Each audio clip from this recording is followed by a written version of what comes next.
زبور پہلی کتاب اور اس کا دوسرا باب جو 12 آیات پر مشتمل ہے۔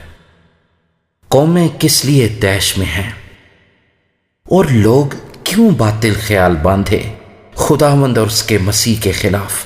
زمین کے بادشاہ صف آرائی کر کے اور حاکم آپس میں مشورہ کر کے کہتے ہیں، آؤ ہم ان کے بندھن توڑ ڈالیں اور ان کی رسیاں اپنے اوپر سے اتار پھینکیں۔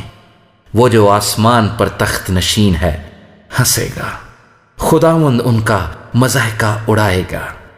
تب وہ اپنے غضب میں ان سے کلام کرے گا اور اپنے قہر شدید میں ان کو پریشان کر دے گا۔ میں تو اپنے بادشاہ کو اپنے کوہ مقدس سیون پر بٹھا چکا ہوں، میں اس فرمان کو بیان کروں گا۔ خداوند نے مجھ سے کہا، تو میرا بیٹا ہے، آج تو مجھ سے پیدا ہوا۔ مجھ سے مانگ اور میں قوموں کو تیری میراث کے لیے اور زمین کے انتہائی حصے تیری ملکیت کے لیے تجھے بخشوں گا۔ تو ان کو لوہے کے عصا سے توڑے گا، کمہار کے برتن کی طرح تو ان کو چکنا چور کر ڈالے گا۔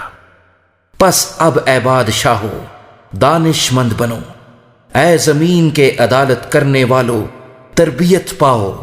ڈرتے ہوئے خداوند کی عبادت کرو، کانپتے ہوئے خوشی مناؤ۔ بیٹے کو چومو، ایسا نہ ہو کہ وہ قہر میں آئے اور تم راستے میں ہلاک ہو جاؤ، کیونکہ اس کا غضب جلد بھڑکنے کو ہے۔ مبارک ہیں وہ سب جن کا توکل اس پر ہے۔